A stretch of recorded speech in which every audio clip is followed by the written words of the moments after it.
शुक्र करो आधे नजर क्यों लगा रहे हैं ये भी Right, ji. So let's make a start. And May, June 18, variant 13. Most of you have said कि इसमें थोड़ा प्रॉब्लम आ रहा था, तो let's see what the deal is. May, June 18, variant 13. ये पड़ा है.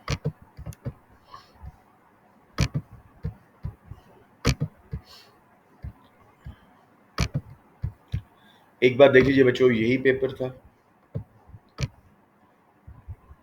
जी सर ओके, गुड गुड. हाँ, इसमें थोड़े बहुत शायद कुछ क्वेश्चन थे जो आपको तंग करें. Let's go very slowly. XY is the production possibility curve of a firm that produces desks and chairs. Y axis पे chairs हैं और X axis पे desks हैं. What are the opportunity costs of fourth and fifth desk produced by the firm? अगर कहता है ना 4 and 5 तो वो तो आप सबने ठीक करना था. वो कह रहा है जी fourth and fifth. Fourth means third के बाद जब चौथा बनाया. जब 3 डेस्क बन रहे थे तो हम पीपीसी तक जाते हैं, 4 चेयर्स बन रही थी. जब फोर्थ डेस्क बनाया तो सिर्फ 3 चेयर्स बन रही हैं, तो एक अपॉर्चुनिटी कॉस्ट हो रही है. 4 पे 3 बन रही थी, जब फिफ्थ बनाया तो अब कोई भी नहीं बन रही, तो 3 chairs are the opportunity cost. Option A. समझ आ गया बच्चों? Word fourth and fifth change the dimensions of the question. सही है जब हमने बनाया है डेस्क तो कोई चेयर नहीं बन रही ना राइट क्या बनाया आपने? जब हम फिफ्थ डेस्क बनाया तो आप चेयर नहीं बना रहे, 3 चेयर गिव अप कर रहे, कोई चेयर नहीं बन रही. 3 चेयर का किस तरह हुआ आप मुझे बताएं, जब 4 डेस्क बन रहे थे कितनी चेयर्स बन रही थी? 3 चेयर्स ठीक है तो जब फिफ्थ बनाओगे तो कितनी बन रही है? 0. तो कितनी अपॉर्चुनिटी कॉस्ट हुई? 3. सही है ठीक है. Anyone who wants to clarify it? अगर चाहते हो तो मैं इसका स्क्रीनशॉट लेके उधर ड्रॉ करके दिखाता हूँ. चलिए एक बार कर श्योर. ये हो गया जिसका स्क्रीनशॉट, और इधर इसको हम रख के let's see how it behaves. Oh, what's that? ज़्यादा ही बड़ा कर दिया मैंने शायद. Yes.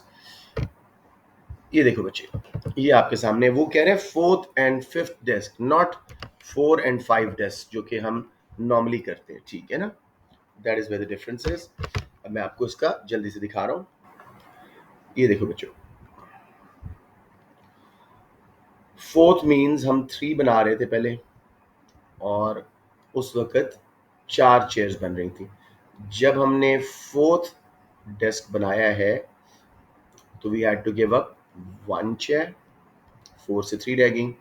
और जब फिफ्थ डेस्क बनाया तो चेयर्स अब 0 बन रही हैं, तो कितनी गिव अप की?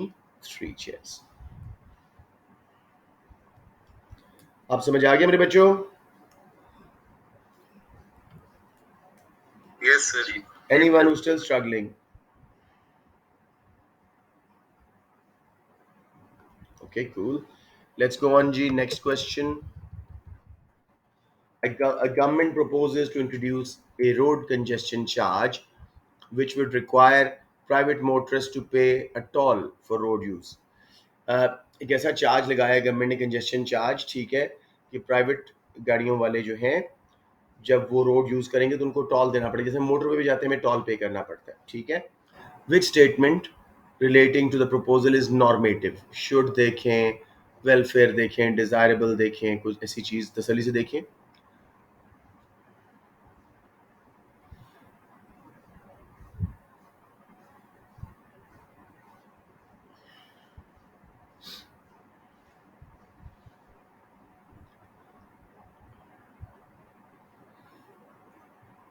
एनीवन? डी सर कौन सा? आदम, आवाज नहीं आई आपकी, दोबारा बताइए. D last D. डी और बी बोला करें, डेविड, बॉब, ताकि मुझे क्लियर हो जाए. बिल्कुल जी. Proposal will be unfair. Unfair का वर्ड जैसे ही आया, फेयरनेस इज नॉर्मेटिव. सबको क्लियर हो गया? Yes Okay, let's move on. A firm changes the type of product it produces. What might limit the firm's ability to use division of labor? Division of labor सबको आता है ना. and production process is divided into many small tasks and each worker specializes on one of those tasks. जैसे गाड़ी बन रही है तो डेंटर्स अलग हैं, पेंटर्स अलग हैं, बॉडी मेकर्स अलग हैं, इंजन मेकर्स अलग, वो चक्कर। तो क्यों डिवीजन ऑफ लेबर नहीं हो पाएगी? Limit firms ability. New production method is more capital intensive, division labour capital intensive होती है, आप अलग अलग रोबोटिक आर्म्स के थ्रू कर रहे हैं, उसमें कोई रुकावट नहीं पड़ेगी। New production method is very expensive, possible. New product is made to specific customer requirements, ये वाली। कपड़े बनाने एग्जैक्टली आदम के साइज का अलग, यामीन के साइज का एग्जैक्टली कस्टमाइज्ड अलग, ठीक है। तो C is the correct option, new product is made to specific customer requirements. Birthday cake, D क्यों नहीं होगा? हाँ डी क्यों नहीं होगी ऑप्शन? बेटे division of labour is specialisation. Doctors देखो, दांतों के अलग, आंखों के अलग, ये डिवीजन ऑफ लेबर ही हो रही है ना ह्यूमन बॉडी के ऊपर। हार्ट का अलग, लिवर का अलग, किडनी का अलग, टांगों की और जो बोन्स के डॉक्टर्स होते हैं वो अलग, चाहिए स्पेशलिस्ट लेबर। नहीं समझ आया? आगे सर। एनीवन जी, any questions? Okay, number 4, a group of tourists becomes stranded on a desert island. They decide to use their own system of money. Which statement about their choice of money is correct? Coins in their possession would be suitable if there are enough of them. Possibly correct. Fruit fallen from tree would be suitable because it has intrinsic value as a food. Money के लिए intrinsic value होना जरूरी नहीं है। Intrinsic extrinsic याद ना हो, मैं दोबारा करा दूं। Intrinsic value means inherent value. हमारा जो 5,000 का नोट है उसकी कागज की और उसकी वैल्यू मुश्किल से कोई 50 पैसे, 1 रुपया होगा, लेकिन वो वैल्यू होल्ड करता है क्योंकि उसमें हमारा ट्रस्ट है। तो एक्सट्रिंसिक वैल्यू होना जरूरी है, इंट्रिंसिक वैल्यू होना जरूरी नहीं है। Rejected. Pebbles from the seashore would be suitable because they are both durable and plentiful. Supply of anything to be used as money should be scarce. Scarcity is one of the characteristics of, होनी चाहिए sir. तो ये तो unlimited हो जाएंगे, ये money नहीं बन सकते। Seaweed would be suitable as it is unlimited in supply around the coast, ये भी गलत हो गया। A is correct जी, उनके पास जो कॉइन्स थे अगर काफी हैं उनकी ट्रांजैक्शंस के लिए, तो this is proper good money. समझ आ गया सबको? जी सर। ओके, राफिन तो पहले किया हुआ है, बाकी बता दो मुझे बेटे, कोई प्रॉब्लम हो तो डू नॉट शाई, डू नॉट होल्ड बैक।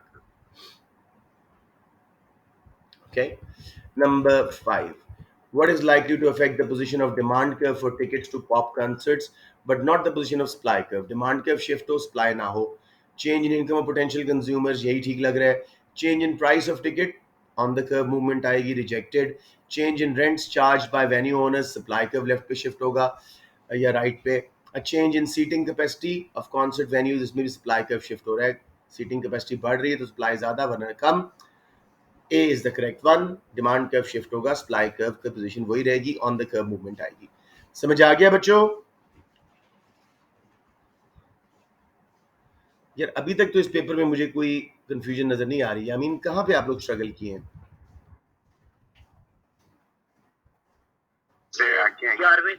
11वें से चलें देख लेते हैं। Number of passenger journeys per week by train on a route is shown by the demand curve in the diagram. Initially the fare is OP, but then it's reduced to PW, reduced by PW, which area measures the amount spent on extra journeys resulting from lower fare. पहले spending क्या थी जी? OPVR, जितना revenue होता है वही spending होती है। अब W पे प्राइस आई है तो OWTS है। एडिशनल कंज्यूमर जो R to S हैं उनके ऊपर कितना? URST। So option D. सबको क्लियर हो गया? Yes.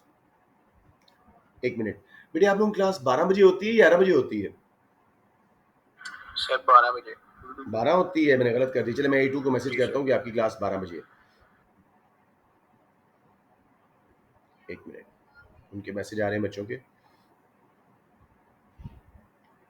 अस्सलाम वालेकुम बच्चों, I started A1 class thinking it was A1's time, असल में आपका टाइम था, तो मैं 12 बजे आप लोगों की क्लास लूँगा। I am sorry. राइट जी, सो नंबर 7 पे चलते हैं बच्चों। ये क्वेश्चन आप लोगों ने ग्रुप पे भी शेयर किया था। Diagram shows the demand curve for a product. Normal demand curve है, upper half elastic, center unitary और lower half inelastic. If the rectangle OLMN, ये वाली OLMN, ठीक है, is equal to rectangle OPQR,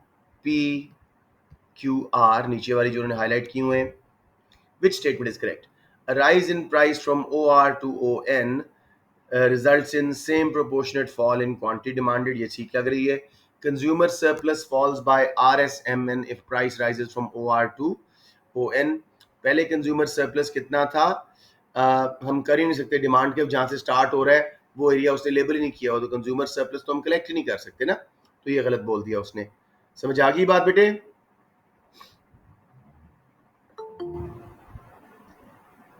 okay, are you clear on this या नहीं? Okay, अब एक और बच्चा कोई आ रहा है, उनको एंट्री दे दें. हसन आसिफ, राइट जी. उसके बाद C part, price elasticity of demand is unitary for all changes. नहीं, एक नॉर्मल डिमांड कर्व है, बैकवर्ड बेंडिंग हाइपरबोला नहीं है. Upper half elastic, centre unitary और lower half inelastic. Total revenue falls by MSQ if the price rises from OR to ON. Total revenue पहले था जी ORQP, अब है ONML. तो जो गिरा है वो है SQPL. तो ये भी गलत हो गया. ऑप्शन ए करेक्ट है, क्योंकि उसने कहा था दोनों रेक्टेंगल्स का साइज बराबर है, तो अगर प्राइस OR से ON पे जाती है, same proportionate fall in quantity demanded आता है. एनी कंफ्यूजन बच्चों? Okay, let's move on to number 8.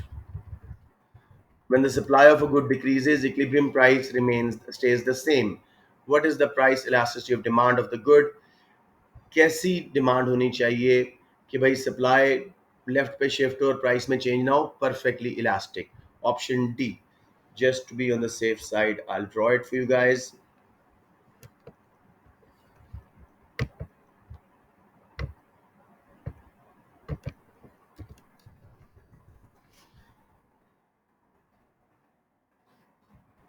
Perfectly inelastic demand curve लगा के देख लें.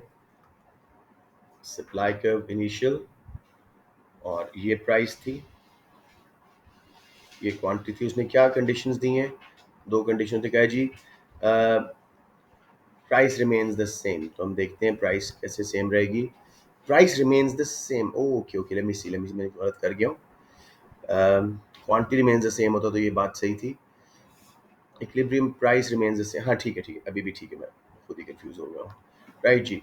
अब सप्लाई कर्व हमने लेफ्ट पे शिफ्ट किया, डिक्रीज किया सप्लाई को, इक्विलिब्रियम यहाँ बना, क्वांटिटी कम हुई, अलबत्ता प्राइस वही रही है. सबको क्लियर है? तो इन्फिनिट यानी परफेक्टली इलास्टिक. 100% क्लियर बच्चों? Yes, sir. जी सर. ओके. अब अगला एक लगा हुआ है जी, relationship between price and quantity of a product. It has not been given a label. क्या है ये जी? What is the accurate description of the curve? Perfectly elastic demand curve भी हो सकता है, परफेक्ट नो नहीं हो सकता. Perfectly inelastic supply curve definitely हो सकता है. Relatively elastic supply curve, unitary elastic demand curve, बाकी सारे रिजेक्टेड जी. अगर इसके साथ एस लिख दें कि परफेक्टली इनइलास्टिक है, हर प्राइस पे सेम सप्लाई हो रही है. So I am sure you were able to figure it out. अगर नहीं तो मैं थोड़ा सा और बता दूं. डिमांड कर्व और सप्लाई कर्व परफेक्टली इनइलास्टिक हो तो सेम शेप जाती है. प्राइस चेंज होने पे क्वांटिटी चेंज नहीं हो रही. सो टोटली क्लियर बच्चों? यूनिटरी इलास्टिक वाली को तो बिल्कुल ही रिजेक्ट कर देंगे. यूनिटरी भी रिजेक्टेड है, रिलेटिवली इलास्टिक, रिलेटिवली इनइलास्टिक, सारे रिजेक्ट हो रहे हैं. ठीक है. ठीक है. Any questions boys? Okay, alright, so let's move on to what's it called, next question.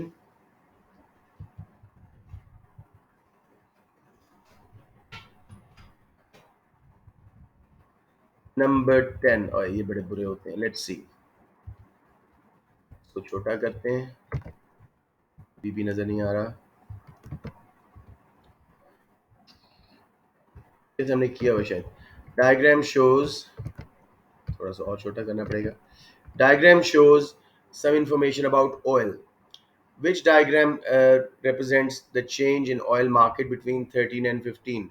ऊपर क्या लिखवाया है उसने, वर्ल्ड ऑयल प्रोडक्शन बढ़ रही है and Brent crude oil price जो है वो कम हो रही है, ठीक है।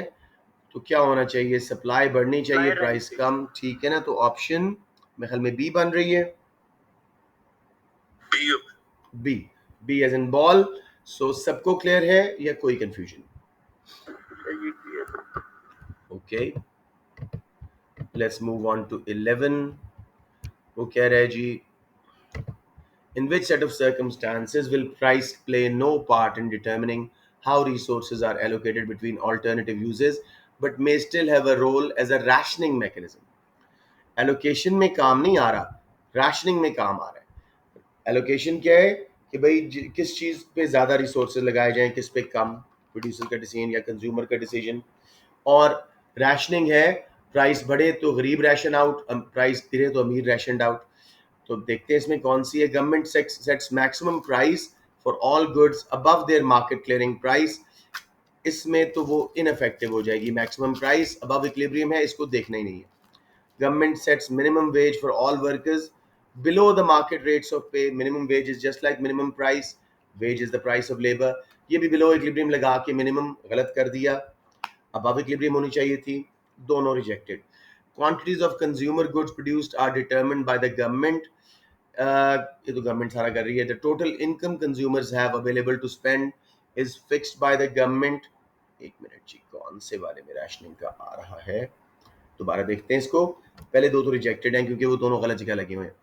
Quantities of consumer goods produced are determined by the government. Quantity of consumer goods, अच्छा वो, हाँ ठीक है ठीक है, क्वांटिटी डिटरमिन कर रहे हैं ना, प्राइस तो डिटरमिन नहीं कर रहे। तो price will still play it's rationing. अगर गवर्नमेंट ने कहा है कि कम चीजें बनाओ, प्राइस बढ़ेगी, गरीब रैशन आउट हो जाएगा। गवर्नमेंट ने कहा ज्यादा चीजें बनाओ, प्राइस गिरेगी, अमीर रैशन आउट हो जाएगा। समझ आ गया? So C is the correct option. कोई कंफ्यूजन? ओके, बहुत खामोश क्लास है आज। Let's move on to number 12। अब जी 12, डी क्यों नहीं है? कि बेटे इनकम अगर गवर्नमेंट डिटरमिन करती है तो फिर भी प्राइस मैकेनिज्म के ऊपर कोई मसला नहीं आएगा। अच्छा मूसा तारिक, ठीक है, प्राइस मैकेनिज्म के ऊपर कोई इफेक्ट नहीं आएगा। इनकम अगर गवर्नमेंट फिक्स भी कर देती है, डिमांड सप्लाई थ्रू जो प्राइसेस बनेंगी उन पे इफेक्ट नहीं आएगा। एलोकेशन भी हो रही होगी, रैशनिंग भी। हमने सिर्फ रैशनिंग देखनी है। समझ आ गया? जी सर। ओके जी, आदम क्लियर हुआ आपको? जी सर। जी नंबर 12, what is necessary for consumer surplus to be zero? Perfectly elastic demand curve होना चाहिए। किसी को कंफ्यूजन हो तो मैं बना के दिखा दूं। डिमांड कर्व ही प्राइस लाइन बन जाएगा, area below the demand curve above price line कोई नहीं रहेगा। ये हमने नोट्स में भी किया हुआ था सारा कुछ। किसी को कंफ्यूजन हो तो मैं बना के दिखा दूं। नंबर 12 का, बल्कि I think we had a perfectly elastic demand curve drawn, तो उसको दोबारा यूज करते हैं, नहीं उसमें तो नहीं होगा। पर एनीवेज लेट्स सी। ये एक मेरा परफेक्टली इलास्टिक डिमांड कर्व है, ये क्वांटिटी है, ये प्राइस है। डिमांड कर्व से नीचे और प्राइस लाइन के ऊपर कोई एरिया है? नो। सो बेसिकली नॉर्मली जब डिमांड कर्व यूं होता है तब कंज्यूमर सरप्लस बनता है। इस केस में नो कंज्यूमर सरप्लस, जब डिमांड परफेक्टली इलास्टिक है। अच्छा जी, को बच्चा आ रहे हैं, मैंने गलत टाइम पे भेज दिया, फिर भी माशाल्लाह बच्चे आ रहे हैं, वेरी गुड। सॉरी बच्चों, आई थॉट कि आप लोगों की 11 बजे क्लास है, आई डिडंट रियलाइज आपकी 12 बजे है। नंबर 13 जी, we are doing May June 18 variant 13, और ये मैं पोस्ट भी कर दूंगा, काफ़ी बच्चों ने कहा था इसमें प्रॉब्लम आई है। Local government decides to issue a card for residents that give a 50% reduction on entry price for visits to local museums. Diagram shows the demand curve for a resident who currently makes 3 visits to museum, $2 जो price थी। What would be the change in residents consumer surplus when the card is used? Card क्या कर रहा है? 50% reduction कर रहा है, 2 से 1 पे आ जाएंगे। इनिशियली कंज्यूमर सरप्लस कितना था बताइए मुझे, डिमांड कर्व से नीचे, और $2 जो प्राइस थी उस लाइन से ऊपर ऊपर? इनिशियली डब्ल्यू था। अब कितना हो गया total? X plus Y, W plus Y आ X जाएगा। और W Y. X and Y addition है X and Y. So option B. सबको क्लियर है? ये मैं ड्रॉ करके दिखा दूं. Clear, clear. क्लियर है। हसन आपको क्लियर है? Yes, sir. Hassan. हसान नहीं, हसन असलम. आपको क्लियर है? Yes, sir. एक्सेलेंट. नंबर 14. ये अब इक्वेशन दी हुई है, इसमें फिल करना होता है. Demand and supply function for a product are QD 1500 plus 50 into price and quantity supplied 300 into price minus 2000 where P is price. With government regulation, the current price in the market is $15. What can be concluded about the firm's price, the form of price regulation and the balance of demand and supply in the market? उस ऊपर आपको उसने equation दे दी है, उसको solve करें. फिर दो conclusion लेने हैं. प्राइस रेगुलेशन गवर्नमेंट कौन सा यूज कर रही है? अगर इक्विलिब्रियम से ऊपर प्राइस है, ठीक है, यानी सरप्लस एंड शॉर्टेज से हमें पता लग जाएगा, तो ये बन जाएगी मिनिमम प्राइस. अगर इक्विलिब्रियम से नीचे है तो ये बन जाएगी मैक्सिमम प्राइस. ठीक है, किधर है मेरे बच्चे? अच्छा, कोई आ रहा था. Ryan, good to see you Ryan. अच्छा जी, उसके बाद हम देखेंगे डिमांड एंड सप्लाई के बैलेंस पे क्या असर पड़ रहा है. इस क्वेश्चन को मैं उधर जाके सॉल्व कर देता हूँ ताकि हमारे पास अच्छा सप्लाई है ना. मुझे देखने दो भी, मैंने कैलकुलेट भी नहीं किया. इसको मैं पहले पेस्ट कर दूं एक बार, उसके बाद जो है हम इसको देखते हैं. ये आ गया जी क्वेश्चन हमारा. अब तो पहले तो इसकी हम इक्वेशन को सॉल्व करते हैं. इक्वेशन क्या कह रही है जी? QD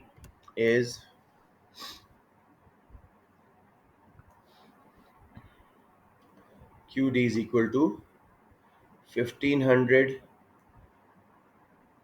प्लस 50 इंटू प्राइस, और प्राइस थी 15, जबकि क्वांटिटी सप्लाइड वो कह रहा है, क्या उसने इक्वेशन दी है, 300 इंटू प्राइस यानी 15 माइनस 2000. ये उसने खुद ही दी हुई है. प्राइस उसने दे दी है 15, मैंने फिल कर दिया है. 1500 प्लस 50 इंटू 15, पहले हमेशा 2250. यस, पहले हम ब्रैकेट सॉल्व करते हैं. 750, तो क्वांटिटी डिमांडेड बन गई $2250. अब क्वांटिटी सप्लाइड देखते हैं जी. 300 इंटू 15 4500, पहले ये सॉल्व, माइनस 2000 $2500 नहीं, क्वांटिटी होनी चाहिए, सॉरी. तो सप्लाई 250 से इन एक्सेस है. Excess supply means minimum price. Demand कम है, सप्लाई ज्यादा है. किसी को मिनिमम प्राइस में प्रॉब्लम तो नहीं आ रही? No sir. बस अब हमारा सॉल्व हो गया जी answer. Let's go to the question.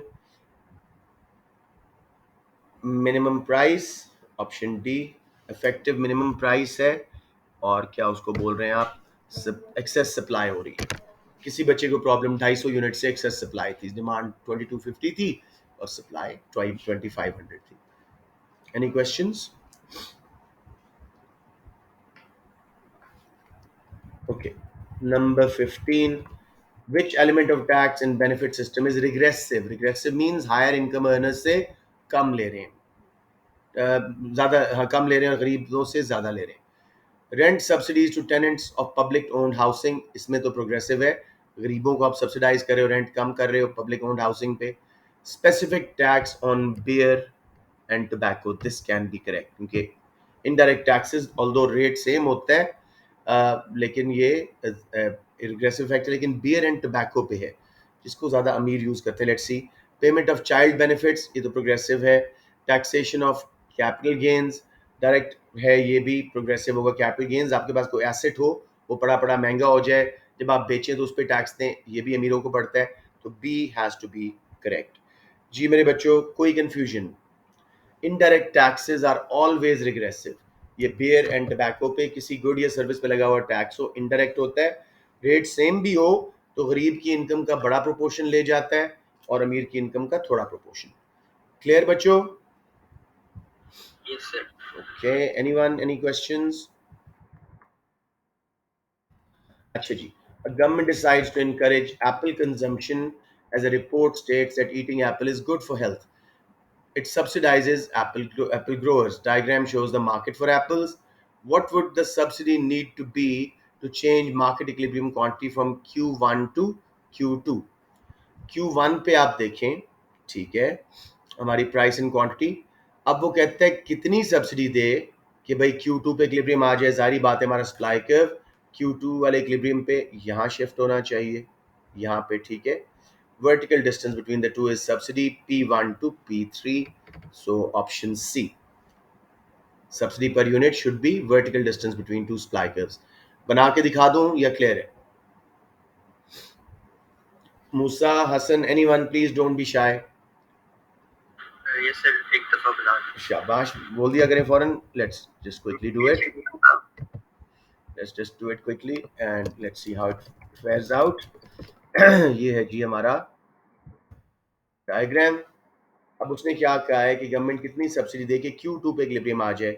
Of course इतनी दे के सप्लाई कर्व इधर शिफ्ट हो जाए, ठीक है ना। Vertical distance between to curves is the amount of subsidy per unit. तो पर यूनिट P1 से P3 अगर टोटल पूछता तो ये सारी हो जाती। अब क्लियर हो गया मेरे बेटे?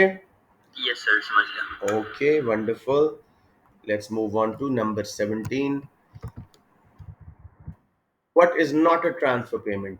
Transfer payments are unearned. ये कोई अर्नड इनकम होगी, कोई बताएगा मुझे? D. Payments by firm to compensate employees for undertaking dangerous work, yes, ये अर्नड इनकम है। स्टूडेंट्स को लोन दिए हैं वो भी अनअर्न्ड हैं, वो भी कोई गुडिया सर्विस नहीं बना रहे स्टूडेंट्स, स्कॉलरशिप्स हैं।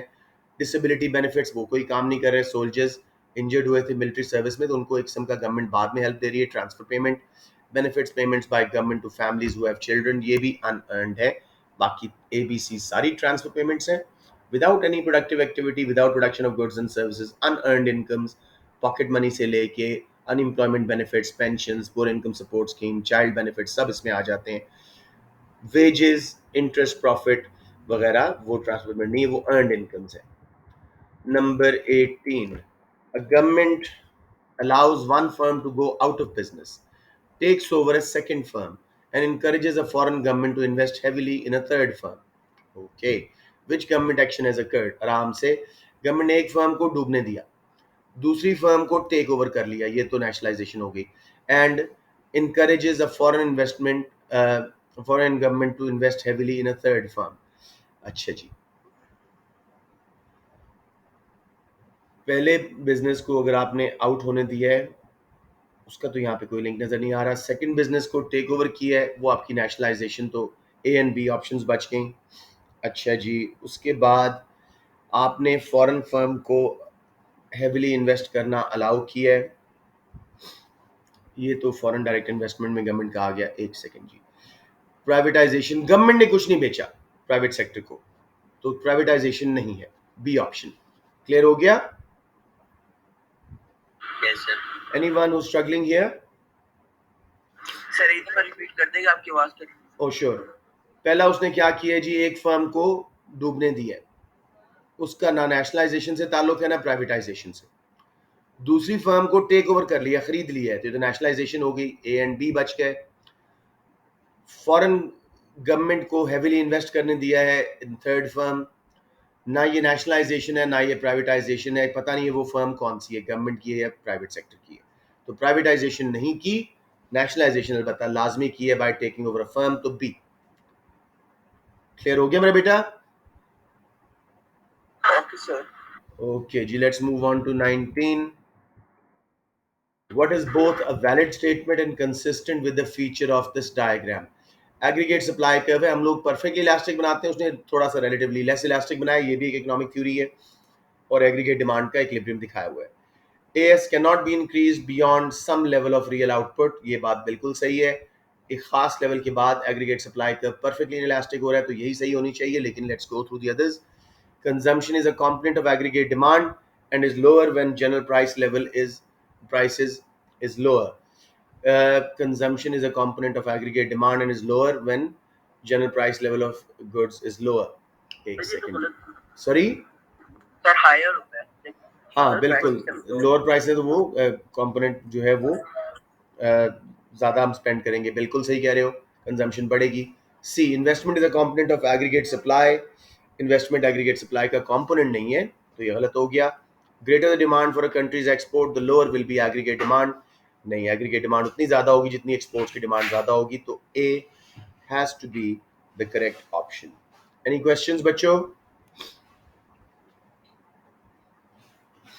सर ठीक है. Okay. नहीं सर. ओके. Okay, number 20. हाँ, ये अच्छा क्वेश्चन है. ये वैसे मैंने करवाया था शायद आप लोगों को इस तरह क्वेश्चन, लेकिन इसको ज़रा अच्छी तरह देख लेते हैं. Average consumer divides his expenditure between food, clothing, and accommodation and transport in the ratio of 2, 1, 4, 3. ये उसके weights हम बनाएंगे. During the course of the year, price of food falls by 2%, price of clothing increases by 4%, price of accommodation increases by 10%, and price of transport remains constant. चारों के उसने price changes बता दिए हमें. Assuming that the weights of a price index reflect the expenditure of the above average consumer, what is the increase in the index of overall over the year? अब इसको मैं आप लोगों के लिए कॉपी कर लेता हूँ, बल्कि इसको यूं ही लेके जाते हैं और वहां जाके इसको कर लेते हैं सॉल्व. अच्छा जी,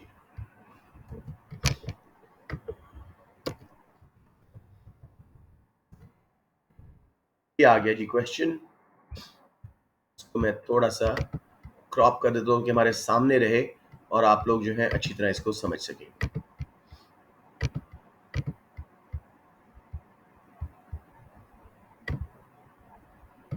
ताकि ये ना हो कि मेरी वर्किंग नीचे हो और डाटा ऊपर हो, आप लोगों को नजर ही ना आ रहा हो. अच्छा बच्चों, ये हमारे पास इंफॉर्मेशन है. अब हम इसको सॉल्व करते हैं. जो आपको उसने की दी हुई है ना, वो है कितना कितना कंज्यूमर किस चीज पे स्पेंड कर रहा है. ये मैं लिख देता हूं ऊपर. Food ratio, clothing ratio, accommodation ratio, transport. यही 4 गुड्स थी. कितनी कितनी स्पेंडिंग थी उसके ऊपर, मतलब रेशो वाइज 2, 1, 4, 3. टोटल स्पेंडिंग कितनी है? 10. 2 + 1 + 4 + 3. ठीक है. अब वेट्स देते हैं 2/10 इंटू 100. मैं एक का बस लिख के दिखाता हूँ. 2/10 इंटू 100. वेट्स का formula expenditure on the good over total expenditure into 100. तो इसको हम 20 का वेट दे दिया. 1/10 इंटू 100, 10 का वेट. आप सीधा साथ जीरो लगा दिया करो अगर इस तरह की क्वेश्चन हो. 20, 10, 40, 30 ये वेट्स हैं. बेटे समझ आ रही है बात? सो फार जो मैंने किया है प्लीज बताइए. During a course of a year price of food falls by 2%. तो 20 जो वेटेज थी उसकी प्राइस 2% गिरी है. सो 20 का हमने 2% जब कैलकुलेट किया तो आंसर आएगा 40/100. 0.4 से परसेंट से हमारा कंज्यूमर प्राइस इंडेक्स इसमें गिर गया. समझ आ गया मेरे बच्चों? कोई कंफ्यूजन? No sir. क्लोथिंग की प्राइस 4% बढ़ी है. 10 का 4% कैलकुलेट किया, 0.4% से ये बढ़ गई है. तो ये तो दोनों आपस में कैंसिल आउट कर देंगे. अकोमोडेशन का वो कह रहा है जी 10% प्राइस बढ़ी है. 40 का 10% कैलकुलेट किया, 4% से प्राइस बढ़ी है. ट्रांसपोर्ट में कोई चेंज नहीं था. ये दोनों आपस में कैंसिल आउट हुए. 4% is the rise in the general price level. The option that we have correct is B. समझ आ गया बच्चों या एक बार फिर बता दो? सर एक बार फिर बता दें. एब्सोल्युटली. कैंसिल आउट वाली बात समझ नहीं आई. कैंसिल आउट ओह कुछ भी नहीं, मैं समझाता हूँ. मैं समझाता हूँ बेटे. ये बास्केट है, 4 गुड्स की बास्केट है. Food, clothing, accommodation and transport. House hold उस पर कैसे स्पेंड कर रहा है? 2 रेशो स्पेंड कर रहा है. फूड पे 1 अपनी इनकम का, क्लोथिंग पे 4 अकोमोडेशन पे और 3 ट्रांसपोर्ट पे. जब हमने वेटिंग असाइन की expenditure on good over total expenditure into 100, 20 food, 10 clothing, accommodation 40 and transport 30. Food की प्राइसेस 2% गिरी थी तो 20 वेटेज था. उसका परसेंटेज हमने कैलकुलेट किया 20 इंटू 2/100. 0.4% हमारी CPI कंज्यूमर प्राइस इंडेक्स इसकी वजह से गिरेगी. जबकि क्लोथिंग का 10 वेटेज था और उसकी प्राइस 4% बढ़ी थी. 10 इंटू 0.4, 10 इंटू 4/100, ये 0.4 से बढ़ गया. तो 0.4% से गिरी थी कंज्यूमर प्राइस इंडेक्स और 0.4% से बढ़ गई. तो आपस में नेट इफेक्ट जीरो हो गया ना. राफे समझ रहे हो? इसलिए मैंने कहा कैंसिल आउट हो जाएगा. जी सर. अकोमोडेशन के केस में 40 वेट था और 10% प्राइस बढ़ी है. 40 इंटू 10/100, 4% महंगाई आई उसकी वजह से. ट्रांसपोर्ट की प्राइसेस में कोई फर्क नहीं है, तो 4% ओवरऑल प्राइस लेवल बढ़ गया, ऑप्शन बी।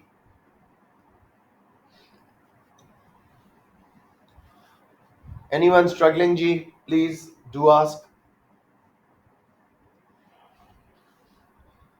ये वही सीपीआई के जो हिस्से हमने पढ़े थे उस पे उसने क्वेश्चन दिया है, राइट। अब ये बहुत कम आते हैं, पहले ये क्वेश्चन बहुत कॉमनली आते थे, अब इतने नहीं आ रहे, राइट। लेट्स सी जी। इसको थोड़ा छोटा कर लेते हैं, बहुत बड़ा हो गया था। ओके जी, लेट्स सी। वो कह रहे हैं, यस, एक मिनट, ये oops, सर मैंने 18 के सारे पेपर कर लिए सर, अब 19 के करूं? अब आप 19 के करेंगे क्योंकि मैं 20 और 19 का हाफ करा दूंगा, ठीक है ना, राइट। सो आप 18 19 करते जाओ, 19 करते जाओ। Table shows an extract from a country's current account of balance of payment, credits दिए हुए जी, export of goods, exports of services मिला के, और total exports of goods and services मिला के बता दिए कि सरप्लस में चल रही है। डेबिट्स दिए इंपोर्ट ऑफ गुड्स वगैरह इतना बता दिया है। बैलेंस उनका दे दिया trade in goods and services का। जी एन एच दो खाली एरियाज बताए हैं, वो पूछा है क्या आंसर है। What is the value of export of goods जी, and what is the value of balance of trade of services H. अब तसल्ली सर से जी का आंसर ऐसे आएगा ना, 5,11,000 को 11,275 को माइनस कर देंगे 2,04,000 वाले से। एक minute, value of export of goods, हाँ, सर्विसेज पे एक्सपोर्ट से रेवेन्यू आया 2,04,000, टोटल रेवेन्यू है 511, तो 511 में से 2,04,000 निकाल देंगे तो आपका आंसर आ जाएगा, ठीक है। कितना बन रहा है सर एक दफा फिर बता दें सर। देखो मेरा बेटा, बता दें। Total export of goods and services में कितना पैसा है, 5,11,275। उसमें से सर्विसेज, माइक बंद कर दें, उस माइक बंद कर दें, उसमें सर्विसेज का कंट्रीब्यूशन था 2,04,465। तो गुड्स का कितना हो, मेरे माइक बंद कर दें प्लीज एक मिनट रुक जाए, रेहान माइक बंद कर दो जी। गुड्स का कंट्रीब्यूशन कितना होगा, 5,11,000 में से सर्विसेज का कंट्रीब्यूशन निकाल दो, बाकी बच जाएगा मैं खाली 3,06,810। समझ आ गया रायन कि नहीं? आ गया सर, ठीक। Anyone who struggling? इसी तरह एज का आप लोग मुझे करवाएं। ट्रेड इन गुड्स टोटल जो डेफिसिट है वो है -32,100। ट्रेड इन गुड्स से -110,196 था। ट्रेड इन सर्विसेज में कितना होगा, कुछ सरप्लस होगा क्योंकि उसने डेफिसिट को कम किया है। तो 110 में से, 78,000। हाँ 110 में से 32 निकाल दें, 78 पॉजिटिव सरप्लस था उसमें, 78,096, ऑप्शन ए। क्लियर हो गया है? ये दोबारा बता दूं, मिसिंग फिगर मैथमेटिकल कैलकुलेट करना है। एनीवन जी, मूसा हसन? सर जी बेटे आदम? सर ये जो है ट्रेड इन सर्विसेज वाला मैच भी कर सकते हैं ना, जी export of services minus import of services. कैसे करोगे, इंपोर्ट तो उसने दी नहीं हुई। सर इंपोर्ट ऑफ सर्विसेज दी है ना उसने। अच्छा ऊपर दी हुई है, एक मिनट, इंपोर्ट ऑफ गुड्स और import of services, export of services, हाँ 2,04,000 में से निकालो, वो भी 78 बन जाएगा, ठीक है, बिल्कुल सही है। Any problem guys? No sir. Okay, वैसे बैलेंसेस से भी आप डायरेक्टली निकाल सकते थे जैसे हमने किया। एनीवन जी, any question? Is a good question, you guys are right, थोड़े से क्वेश्चन इसमें टफ हैं। नंबर 22। ओके जी, ये क्या हो रहा है? In June 2016 UK voted to leave the European Union. Table shows what happened to the value of pound sterling before and after the vote. Pound जी मुझे बताएं, अप्रिशिएट हुआ है या डेप्रिशिएट हुआ है? पहले एक पाउंड $1.48 ले लेता, 1.32 क्या हुआ है? अप्रिशिएट डेप्रिशिएट डेप्रिशिएट हुआ है आदम, डेप्रिशिएट, हाँ। पहले $1.48 खरीद पा रहा था, अब सिर्फ 1.32 ले पा रहा है। UK is a major trading nation, what is likely to be the short term impact of the changes in the value of pound sterling on the UK economy? Depreciate हुआ है, इंक्रीज, डिसइंफ्लेशन नहीं, हो सकती है, नहीं हो सकती है, increase in cost push inflation तो 100% क्लियर है। More purchasing power of money, reduce demand pull inflation, so I would say B is the correct option. Yes, has to be B. देखो दोबारा देखते हैं, डेप्रीसिएशन हुई है करेंसी की, डिसइंफ्लेशन क्या है? when inflation rises slowly. Increase in disinflation means inflation और slowly बढ़ रही है. इस केस में डेप्रिसिएशन से इंपोर्टेड रॉ मटेरियल महंगे, उससे कॉस्ट पुश इन्फ्लेशन आएगी. एक्सपोर्ट सस्ती, इंपोर्ट्स महंगी, उससे डिमांड पुल इन्फ्लेशन आएगी. ठीक है, एक्स माइनस एम में. सो बेसिकली सी रिजेक्ट हुआ. मोर परचेजिंग पावर ऑफ मनी. जब महंगाई आती है मुल्क में तो परचेजिंग पावर कम होती है. डी रिजेक्ट हुआ. डिमांड पुल इन्फ्लेशन तो बढ़ेगी, डिसइंफ्लेशन कम होगी क्योंकि इन्फ्लेशन आ रही है ज्यादा. So increase in cost push inflation 100% sir disinflation deflation होती है. नहीं नहीं नहीं नहीं नहीं नहीं नहीं. Deflation is when price level falls. Disinflation when prices rise slower. पहले 8% पे बढ़ रही At a थी, अब slow 2% पे. ठीक है ना, at a slower rate. Disinflation increase होने का मतलब है महंगाई पहले से स्लो बढ़ रही है. इधर तेजी से बढ़नी चाहिए. डेप्रिसिएशन से कॉस्ट ऑफ प्रोडक्शन भी बढ़ेगी इंपोर्टेड रॉ मटेरियल्स की, और एग्रीगेट डिमांड में भी इंजेक्शन आएगा एक्स माइनस एम का. महंगाई तेजी से बढ़नी चाहिए. Got it? बच्चे समझ आ गया कि नहीं? जी sir. Okay, let's move on. Number 23. What does the J curve effect directly relate? Balance of payment effects caused by exchange rate changes. Balance of payment effects caused by exchange rate. Yes, हो सकता है. Exchange rate effects caused by balance of payment, ये उल्टा बता रहा है. Import expenditure effect caused by tariff changes. Trade creation effects caused by comparative advantage. A is correct ji. Balance of payment effects caused by exchange rate changes. J curve effect क्या कहता है? Short run में अगर currency devalue होती है या depreciate होती है तो वक्ती तौर पे डेफिसिट बढ़ेगा because of inelastic demand for exports and imports. तो इसका ताल्लुक बैलेंस ऑफ पेमेंट के ऊपर जो इफेक्ट आता है हमारा एक्सचेंज रेट चेंजेस से, वो बताना होता है. तो ऑप्शन ए. किसी बच्चे को यहाँ प्रॉब्लम आ रही हो?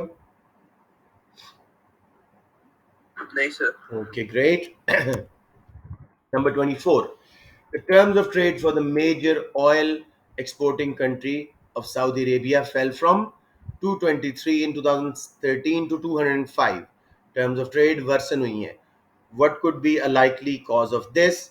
Fall in amount of oil exported by Saudi Arabia. Not necessarily. Fall in the amount of oil produced by Saudi Arabia. Possible. Fall in price of Saudi Arabian oil export. Yes, ये सही है.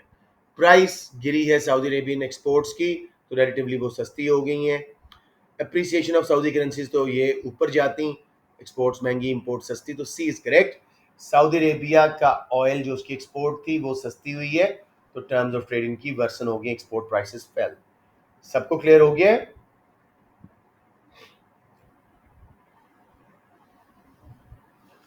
A option में fall in oil exported by Saudi Arabia would have meant less supply of oil, price बढ़ती. Fall in amount of oil produced by Saudi Arabia means less supply of oil, oil की price बढ़ती, वो उनकी major export थी. दोनों cases में appreciation आती, sorry terms of trade में इंप्रूवमेंट आती. कोई कंफ्यूजन बच्चों? Okay, excellent. No sir. Okay, excellent. Let's move on to 25. ये क्या बता रहा है जी? Oops. A particular good in the Barbados market could be supplied by domestic producers or producers in Trinidad and Tobago, or producers in the United States at the prices shown in US dollars. वो prices दिखा दी हैं. Origin of production Barbados में होता है तो $1 की बनती है. Trinidad and Tobago से मंगवाते हैं तो 0.85 की पड़ती है. अगर US से मंगवाते हैं तो 0.75 की पड़ती है. Originally, Barbados had a 20% ad valorem duty on imports from Trinidad and Tobago and US. Barbados then formed a custom union with Trinidad and Tobago with a common external tariff also of 20%. From which countries would Barbados import the good before the formation of customs union and after the formation of customs union? पहले क्या था? Before custom union बारबेडस ने 20% ad valorem duty लगाई हुई थी US पे भी और ट्रिनिडाड एंड टोबैगो पे भी. 20% कैलकुलेट करते हैं 0.75 का, 15 होगा, 0.75 इंटू 20 ओवर 100, 15 सेंट्स. ये बन जाएगा 0.9 पे आएगी यूएस से. 0.85 का 20% कैलकुलेट करोगे तो वो कोई बन जाएगी, आई डोंट नो, जो भी है उसकी प्राइस ज़्यादा हो जाएगी यूएस से. सॉरी, 1.02. तो ट्रिनिडाड एंड टोबैगो से महंगा आता था और अमेरिका सस्ता, तो सी और डी ऑप्शंस बच गए. यूएस से मंगवाएंगे पहले. ये सबको क्लियर हो रहा है? यूएस क्योंकि सस्ता था टैरिफ के बावजूद बराबर टैरिफ लगेगा ना, तो यूएस का कम महंगाई होगी, उसकी ज़्यादा महंगाई हो जाएगी ट्रिनिडाड एंड टोबैगो से। सो वो मंगवाएंगे ऑयल कहाँ से जी, जो भी गुड है यूएस से।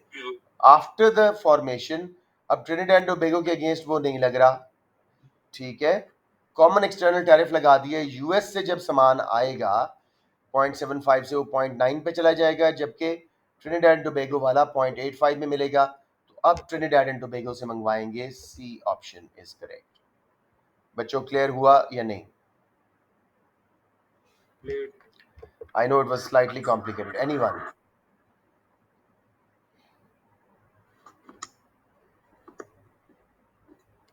Okay, I guess सबको आ गया। Let's move on. 26. What would reduce an economy's protection against the imported cars? Higher quota of imported cars, यही सही है। Higher quota का मतलब कि पहले से ज़्यादा तादाद में आप गाड़ियाँ अलाउ कर रहे हैं इम्पोर्ट होना। Lower quota means more protectionism. Higher quota means less protectionism. So A is correct. बाकी देख लेते हैं। High subsidy for domestic car producers, ये प्रोटेक्ट कर रहे हो आप डोमेस्टिक इंडस्ट्री को। Higher tariff on imported cars, आप प्रोटेक्ट कर रहे हो। लोअर एक्सचेंज रेट, प्रोटेक्शन दे रहे हो। लोअर एक्सचेंज रेट से इंपोर्ट्स महंगी, एक्सपोर्ट सस्ती। So basically higher quota of imported car means पहले 5,000 गाड़ियां अलाउड थी, अब शायद 10,000 अलाउड है। सो प्रोटेक्शन कम हो रही है। सबको क्लियर हो गया ये? सर हायर कोटा यानी कि greater number of cars are being allowed now. Higher imported cars allowed है। Higher number of imported cars are allowed now. ठीक हो गया ना? मतलब देखो बेटे, आपको मैं कोटा दूं कि आपने दिन में 10 बिस्किट खाने हैं, फिर मैं कोटा इंक्रीज कर दूं और कहूं 15 बिस्किट खाने हैं, तो क्या मैंने आपका वेट लॉस प्रोग्राम बढ़ाया है या कम किया? खुद बताओ मुझे। कम किया है, तो प्रोटेक्शन कम हुई है। समझ आ गई? Yes sir. Good. Number 27. Okay. A country takes no part in international trade and its domestic market price is PD. The country decides to engage in free trade and the market price rises to the world price, PW. What happens to consumer surplus and producer surplus when the economy engages in free trade? जब free trade कर रहे हैं तो local goods अभी भी relatively सस्ती हैं, ठीक है, तो डोमेस्टिक कंज्यूमर्स को अगर मजबूरन लेना पड़े बाहर से तो उनका कंज्यूमर सरप्लस देखो, पहले ये सारा एरिया शामिल था, अब एक्स एंड वाई लॉस हो जाएगा। समझ आ गई बात? कंज्यूमर सरप्लस कम हो जाएगा। Okay sir. किसी को कंफ्यूजन हो रही है मुझे बता दें।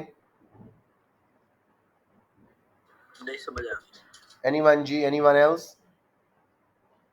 डिमांड कर्व से नीचे नीचे, प्राइस लाइन से ऊपर, पहले एक्स वाई और ऊपर वाला एरिया भी कंज्यूमर सरप्लस में होगा, अब प्राइस पीडब्ल्यू पे उनको खरीदना पड़ेगा, सिर्फ छोटा सा ऊपर वाला एरिया। रेट तो प्राइस लाइन से नीचे ही है ना? क्या प्राइस लाइन से नीचे नीचे? रेट जी। रेट कौन सा? सर रेट नहीं, मैं कह रहा हूँ एक्स और वाई तो निकल गया ना, तो सर ठीक है, डिमांड कर्व से ऊपर ऊपर होगा, तो सर डिमांड कर्व प्राइस से लाइन से तो नीचे ही डिमांड है कर्व ना? से नीचे नीचे, प्राइस लाइन से ऊपर ऊपर। कंज्यूमर सरप्लस में आपको ये कर देता हूँ, ठहरे, ये देखते हैं, इसको मैं प्रिंट स्क्रीन करके उधर ले जाता हूँ, फिर आपको ज़्यादा बेहतर समझ आएगा।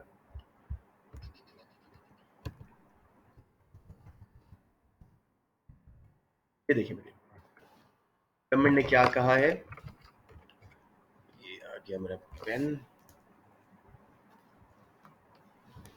जी। Why is it not working?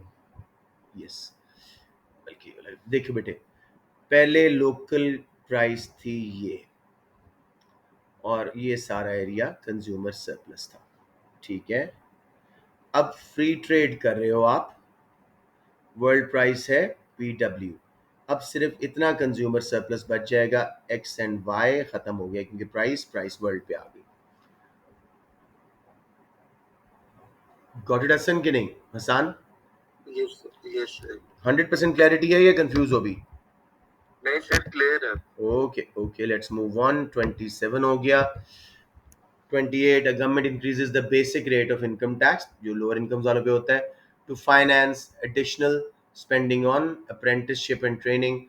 Which type of macroeconomic policies are being used? Income tax बढ़ाना फिजिकल पॉलिसी का हिस्सा है. मॉनेटरी पॉलिसीज में यूज नहीं हुए. Spending on education and training supply side है, तो ऑप्शन सी. किसी को कंफ्यूजन आ रही हो यहाँ पे? Okay. Number 29. If an economy experiences a persistent balance of trade deficit, outflows ज़्यादा है inflows से हमारी goods and services की trade में, it may choose to place tariffs on imports of manufactured goods. When might the use of tariffs solve a balance of trade deficit in the long run? जब Marshall and a condition meet हो जाए. When economy imports a sustainable amount of raw material, when an economy is experiencing a high rate of inflation, when demand for imports is inelastic, when supply of domestically produced goods is elastic. ये वाला ठीक लग रहा है मुझे, लेकिन एक बार मैं फिर दोबारा देख लूं अच्छी तरह. जी, हुआ क्या है जी? उसने कहा economy experiences persistent balance of trade deficit. It may choose to place tariff on imports of manufactured goods. When might the use of tariff solve a balance of trade deficit in the long run? A क्यों reject हो रहा है? When an economy imports a sustainable amount of raw materials, उन्हें एक certain amount of raw material मंगवाना ही मंगवाना है, तो उस सस्टेनेबल है उनके लिए, तो बेसिकली ट्रेड डेफिसिट कम नहीं होगा कोटा लगाने से, टैरिफ लगाने से भी. When an economy is experiencing high rate of inflation, tariff लगाने के बावजूद आपकी चीज़ें लोगों को सस्ती नहीं लगेंगी बाहर के मुकाबले में, क्योंकि बाहर से आपने टैरिफ लगा के महंगी की हैं चीज़ें, आपके मुल्क में महंगाई की वजह से चीज़ें आपकी वैसे ही महंगी हैं, तो उससे भी लॉन्ग रन में ठीक नहीं होगा. When demand for import is inelastic, tariffs are ineffective. बहुत कम फर्क पड़ता है imports की डिमांड पे. अलबत्ता when the supply of domestically produced goods is elastic, यानी टैरिफ लगाया आपने, imported goods महंगी हुई, local goods की डिमांड बढ़ी, प्राइस बढ़ी, अगर वो easily respond कर सके तो local goods पे लोग switch हो जाएंगे. अगर supply inelastic होगी तो लोग switch नहीं कर पाएंगे. समझ आ गई बात? Yes, sir. Let's move on to 30. Last question ji. Bulgaria's consumer price index changed at an annual rate of minus 2.2%. Deflation आ रही है. In April 16, in May, in April 16, in May the annual rate of inflation was minus 1.4. पहले से कम हुई है inflation, deflation, लेकिन हो रही है अभी deflation. What fiscal policy and monetary policy would be most appropriate in the short run to restore price stability? कैसे प्राइस स्टेबिलिटी वापस आएगी? हमारे मुल्क में डिफ्लेशन है, हमें क्या करना चाहिए? इसके हिसाब से सोचें. हमें स्पेंडिंग इंक्रीज करनी चाहिए या टैक्सेस कम करने चाहिए? बी और सी हो जाएंगे. Increase rate of interest, monetary policy गलत है, decrease interest. C is correct. Increase government spending, expansion आएगी, डिफ्लेशन खत्म होगी. डिक्रीज इंटरेस्ट रेट, बोरोइंग ज्यादा होगी, स्पेंडिंग ज्यादा होगी और वो हमारी कम हो जाएगी. जो डिफ्लेशन है वापस जीरो पे आ जाएगी या स्टेबल हो जाएगी प्राइसेस. समझ आ गया बच्चों? एक्सपेंशनरी पॉलिसी ढूंढनी थी.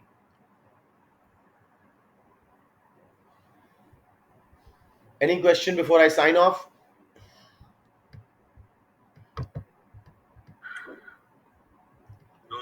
आई गेस नॉट. मैं आपकी सेव